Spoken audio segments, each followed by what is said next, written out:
The reward for my full 15 years of dedication, a lifetime devoted to Nortex, was, "We're restructuring your position, Laura." And I could read the fake corporate regret on their faces as they said it. Denise from Human Resources and Marjorie, the unit head with her ever-present artificial smile, sat across from me in the small, stuffy conference room. They were expecting tears or anger. After all, they were unceremoniously kicking out a 55-year-old woman considered obsolete in the tech world. But I smiled. What they didn't know was that, thanks to that mistakenly routed email, I had been anticipating this moment for weeks, and the real restructuring was about to happen to them. Friday was my last day, but Monday was going to be the first day of their nightmare. My name is Laura Vance, and I was about to turn their own game HTMLS them. I didn't even bother to open the beige folder they slid across the table. I knew its contents by heart: a standard severance package, 2 weeks' pay for every year of service, 3 months of continued health coverage, and a career counseling brochure I would never use. "I completely understand," I said, taking care to keep my voice as steady as possible. "These kinds of decisions are never easy." The momentary relief on their faces. That expression alone was worth everything. They had clearly expected significant resistance, perhaps even a meltdown. After all, in this ruthless tech industry where youth was prized over experience, they were casting aside me, Laura, considered one of the brightest minds of a generation, in one fell swoop. Or so they thought. Marjorie, emboldened by my unexpected calmness, continued. "We'll need you to clear out your desk by Friday." Her confidence was audible in her tone. "You'll need to turn in your key card, company laptop, and phone before you leave. Your team will be notified this afternoon." My team? 6 brilliant engineers I had personally recruited, trained, and mentored over the years. The same magnificent team that had helped me develop that revolutionary distributed processing algorithm. The foundation of Nortex's flagship accounting software, VeriSphere, currently used by over 40% of Fortune 500 companies. They didn't know it yet, but they soon would. And this was just a small part of my plan. "Of course," I said, rising from my chair. "Was there anything else?" They exchanged a quick glance. My composure had definitely caught them off guard. Marjorie quickly recovered. "That's all for now. Thank you for handling this professionally." Professionally. They hadn't yet seen how professional I could be. Walking back to my office, I passed the glass-walled conference room where the executive team was meeting. Through the transparent glass, I could see CEO Victor Lawson gesturing animatedly at a PowerPoint presentation titled Q3 Revenue Projections.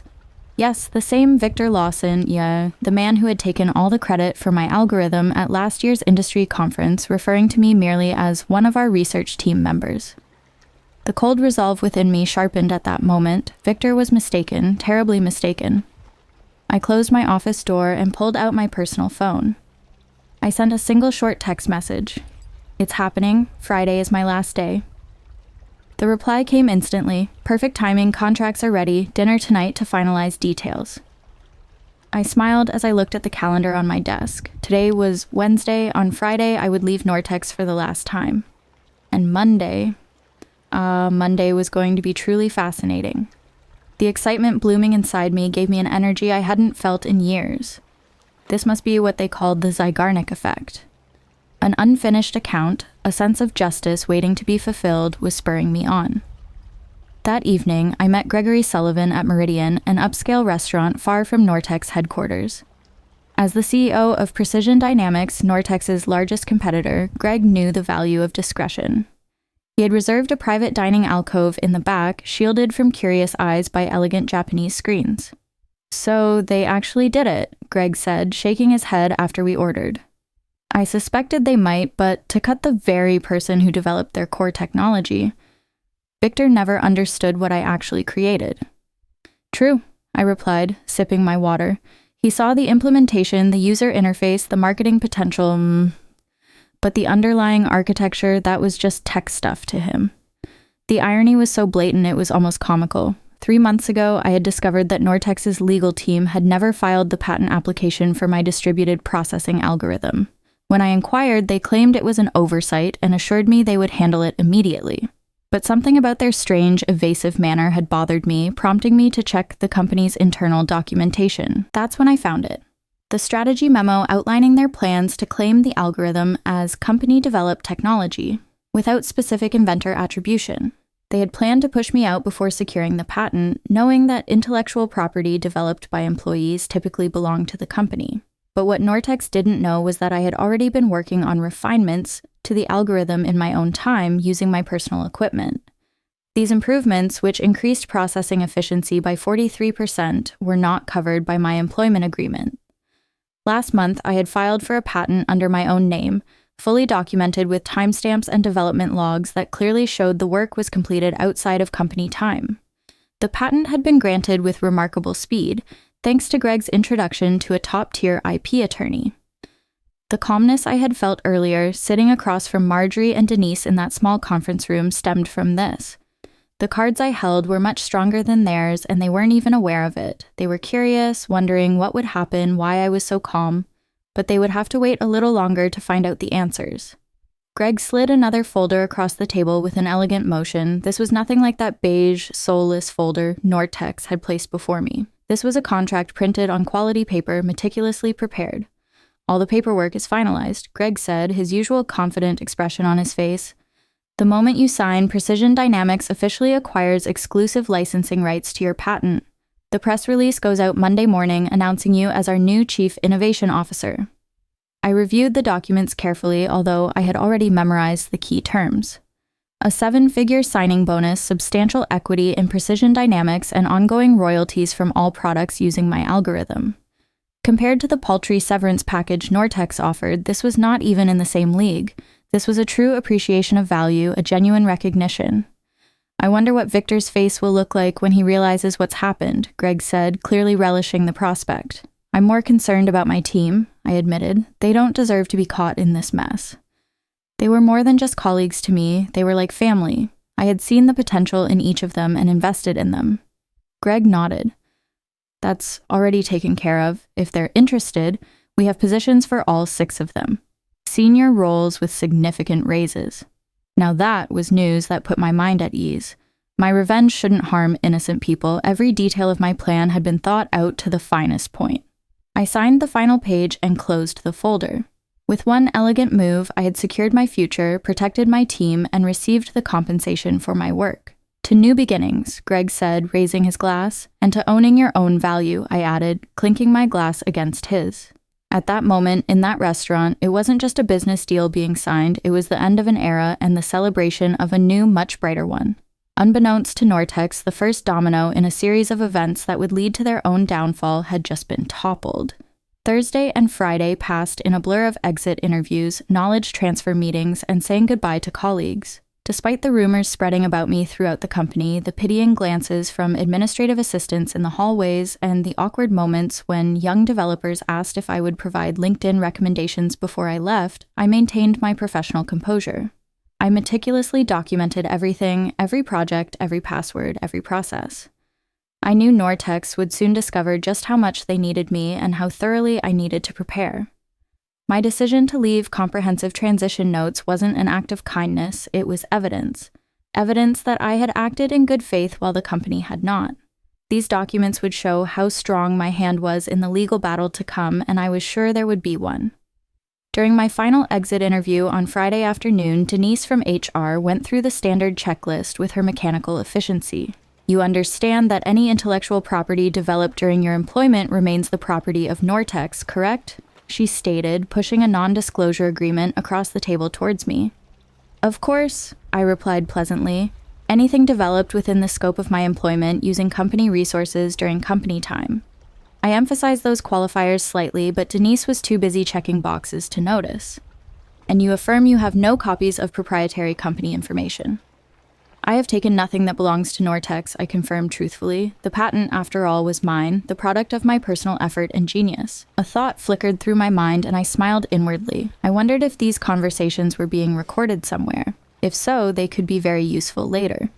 As I packed the personal items from my desk family photos, a collection of conference badges marking 15 years of industry events, the coffee mug my team had given me last Christmas, Marjorie stopped by, leaning against my doorframe with artificial casualness.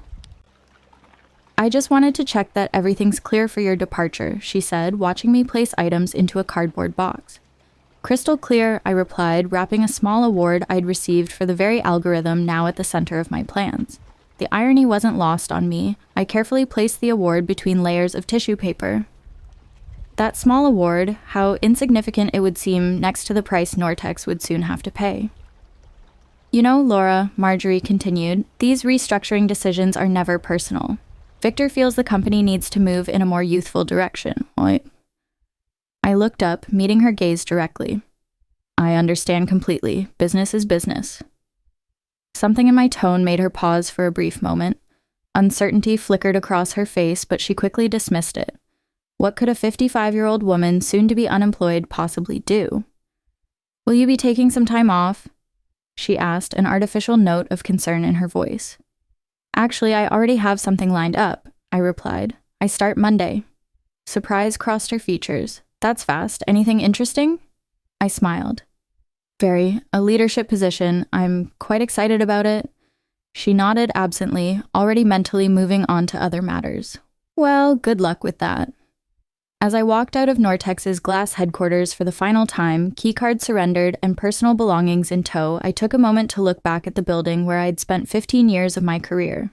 On the top floor, I could see the executive conference room lit up for an evening meeting, likely discussing how to redistribute my responsibilities among younger, less experienced, and significantly less expensive staff. Little did they know that in less than 72 hours, that same room would be hosting an emergency crisis meeting instead. The subject of that meeting would be me, or rather, my absence, and the valuable algorithm I had created which no longer belonged to them. A cold but satisfying warmth of revenge was in my heart. This wasn't just an end, it was a magnificent beginning. That Friday evening, as I left Nortex, I felt a strange sense of peace. On one hand, there was the sadness of closing a 15-year chapter, but on the other, there was the sweet excitement of a new beginning and a masterfully crafted plan about to unfold perfectly. The weekend passed with me constantly replaying Monday morning in my mind. I had reviewed every detail countless times, final confirmations with Greg, the timing of the surprise email I would send to my team, the potential repercussions of the blow Nortex was about to receive. This was a chess match, and I was impatient to make the checkmate move. Monday morning, even Vancouver's famously gray sky seemed bright to me. My new, sharply tailored charcoal suit, purchased specifically for this day, made me feel more powerful than ever. The private car sent by Precision Dynamics picked me up at 7:30 a.m. As I headed towards the company's headquarters to start my first day as Chief Innovation Officer, Greg called. "Good morning, Laura. Ready for the big day?" "More than ready," I replied with a smile. "Excellent. The press release went live at exactly 7 a.m., Greg informed me. Industry newsletters are already picking it up. Our communications team is monitoring the reactions moment by moment. As I settled into my new corner office with floor-to-ceiling windows, I opened the bulletin Greg mentioned on my tablet. The headline had been crafted with strategic precision. Precision Dynamics acquires exclusive rights to revolutionary data processing algorithm, welcomes creator Dr. Laura Vance as Chief Innovation Officer. The bulletin detailed my background, emphasized my role as the sole inventor of the patented technology, and outlined how Precision Dynamics would integrate the algorithm into its next generation of products. Most importantly, it clearly stated that any company currently using this technology would need to negotiate licensing agreements with Precision Dynamics moving forward. This was the first goal scored against Nortex. Just as planned, at 9:15 a.m., my phone lit up with the first message from my former team. It was from Miguel, my lead developer at Nortex. "It's total chaos here. What did you do?" An involuntary smile spread across my face as I typed back, "Check your personal emails. Offers are waiting for all 6 of you." Yes, fantastic positions had been arranged for Miguel and my other 5 loyal engineers at Precision Dynamics. I couldn't let them stay on a sinking ship at Nortex. Meanwhile, about 15 kilometers away at Nortex headquarters, that morning's routine executive meeting was undergoing a dramatic transformation. According to Miguel's real-time updates throughout the morning, Victor Lawson had arrived at the office to find the company's general counsel and CFO waiting at his door, their faces. The industry announcement had hit their inboxes simultaneously, setting off immediate alarm bells. By 9:30 a.m., what should have been a routine start-of-week meeting had morphed into an emergency crisis session. Board members were dialing in remotely, and the legal team was frantically reviewing my employment contract and the documentation related to the algorithm's development. They're pulling every file with your name on it, Miguel reported. Someone just wheeled in all the servers from the research division for the tech team to analyze. I could picture the scene perfectly. Victor pacing the conference room, demanding explanations from Marjorie and the legal department. The stock market must have already started reacting to the news. Investors hated uncertainty, and this announcement had created plenty of it. In just a few hours, Nortex stock had already dropped by 7%. This was just the beginning. Meanwhile, Precision Dynamics stock had seen a 12% increase in the same period. The markets had gotten the message. At 10:45 a.m., I received an email from Victor Lawson himself. The desperation practically emanated from my screen. Laura, there appears to be a misunderstanding. Please call me at your earliest convenience to discuss. I forwarded it to Precision Dynamics' legal team without responding. He would be dealing with them now, not me. By noon, the industry was buzzing with speculation. 3 different technology journals had requested interviews with me about this strategic coup that had shaken the accounting software industry. When Greg stopped by my office, he asked, "How are you feeling?" I was still trying to adjust to my new surroundings. Everything was happening so fast. "Vindicated," I replied honestly. For 15 years, I watched others take credit for my work, was told I should be grateful just to have a seat at the table.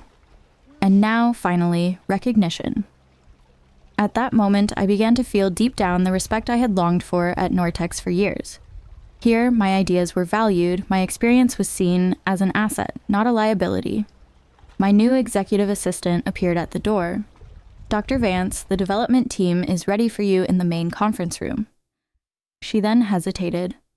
"Also, the Nortex CEO has called 4 times in the last hour." "Please let him know I'll be in meetings all day," I replied calmly. "Our legal team will reach out to discuss licensing options later this week." As I walked towards my first meeting as Chief Innovation Officer, my phone buzzed with another update from Miguel. "Board just called an emergency session. Victor looks like he's about to explode. P.S. My team and I accept your offer. When can we start?" I smiled. The plan was working like clockwork. Every piece was falling into place. The difficult days for Nortex were just beginning, and I was determined to savor every moment of it. For me, this wasn't just a job change, it was the first step in a victory, won against years of accumulated injustice. By Tuesday morning, the full impact of my departure and the patent issue had become starkly clear to everyone at Nortex. Their flagship product, VeriSphere, relied entirely on my algorithm to process the massive datasets that gave it an edge over competitors. Without licensing rights to my patent, they faced 2 equally unpalatable options: either negotiate with Precision Dynamics, likely at exorbitant rates, or rebuild their core technology from scratch, a process that would take years and cost millions in development. I wondered how Victor Lawson was going to swallow that bitter pill. Miguel messaged that afternoon that Victor had scheduled an all-hands meeting for 2 p.m. It was Miguel's last day at Nortex. He and the rest of my former team would be starting at Precision Dynamics the following Monday. "Rumor is they're going to try to sue you," he added. I immediately forwarded his message to our legal department. Their response was almost instantaneous. "Let them try. Your documentation is impeccable. Development logs, timestamps, personal equipment usage, all clearly established. We've prepared for this scenario." The preparedness and confidence of Precision Dynamics' legal team eased the invisible burden on my shoulders. Meanwhile, I was settling into my new role with remarkable ease. The respect I received at Precision Dynamics was a stark contrast to my final years at Nortex. When I spoke in meetings, people actually listened. My ideas weren't repackaged by male colleagues and presented as their own. My age and experience were viewed as assets rather than liabilities. "The engineering team is implementing your efficiency improvements," Greg informed me during our afternoon briefing. "Early testing shows a 51% performance boost, even better than we projected." I had several refinements I never shared with Nortex, I admitted. After I discovered they were planning to eliminate my position, I saw no reason to give them my best work. "Their loss, our gain," Greg replied with a satisfied smile. Speaking of which, the first licensing inquiry came in this morning. Not from Nortex yet, they're still in denial, but from Dataflow Systems, they're worried about being caught in the crossfire. Dataflow Systems was a medium-sized but rapidly growing player in the industry. They had seen the potential of my algorithm and wanted to capitalize on the uncertainty Nortex was facing. This showed that the dominoes were falling even faster than I had expected. At 3:30 p.m., Miguel sent a detailed account of Victor's all-hands meeting. The CEO had tried to project confidence, assuring the staff that Nortex would vigorously defend its proprietary technology, but the anxiety in the room had been palpable. Several employees, sensing the company's vulnerability, had already updated their LinkedIn profiles. Marjorie looked like she was about to faint when someone asked directly if they'd failed to secure the patent, Miguel reported. Victor cut the Quanda session short after that. I could imagine the panic behind Victor's arrogant demeanor. He had always believed he was in control. Now, control was slipping from his grasp in a way he had never anticipated. By Wednesday, the industry fallout had intensified. 2 major clients had contacted Precision Dynamics about switching from Verisphere, concerned about Nortex's ability to maintain the product without the algorithm's creator. Our stock had risen another 8% while Nortex's continued its decline. That day, Denise from Human Resources called the same woman who had slid my severance package across the table just days earlier. Laura, she began, her voice carefully professional, I'm calling to discuss the, situation with your patent. We believe there may have been a misunderstanding about ownership rights. I don't think there's any misunderstanding, I replied calmly. My employment agreement clearly states that intellectual property developed on my own time, using my own resources, remains mine. The patent documentation confirms exactly that. It was unbelievable that Nortex's legal department had overlooked this simple fact. Or perhaps, as always, they had underestimated me. Victor was hoping you might consider coming in to discuss options. The pleading tone in her voice was impossible to miss. Any discussions would now need to go through Precision Dynamics' legal department, I responded. I'm sure they'd be happy to set up a meeting to discuss licensing terms. The silence on the other end of the line spoke volumes. Finally, Denise sighed. I'll pass that along. At that moment, I once again realized how quickly power could shift. Just yesterday, I was the one being pushed out. Now, I was on the other side of the table dictating terms. That afternoon, I gave my first formal presentation to Precision Dynamics Board of Directors, outlining our technology roadmap with my algorithm at its center. As I stood confidently at the head of the table, unlike at Nortex, where I was always kept in the background, I caught Greg's approving nod. This wasn't just a presentation, it was the declaration of a new era. Laura Vance would no longer be in the shadows. By Friday, just 1 week after I had walked out of Nortex for the last time, the company had entered full crisis mode. Their stock had fallen 23% from Monday's opening bell, triggering concerned calls from major investors. Industry analysts were publishing speculative pieces with titles like Can Nortex Survive the Algorithm Crisis? And How One Strategic Blunder May Cost a Tech Giant Everything. Everyone was wondering how Nortex would get out of this mess, but the real question was, could they? Through my industry contacts, I learned that Victor had finally acknowledged the severity of the situation to the board. Nortex would either have to license my algorithm from Precision Dynamics, likely at exorbitant rates that would devastate their profit margins, or undertake a complete rebuild of Verisphere without using any technology covered by my patent.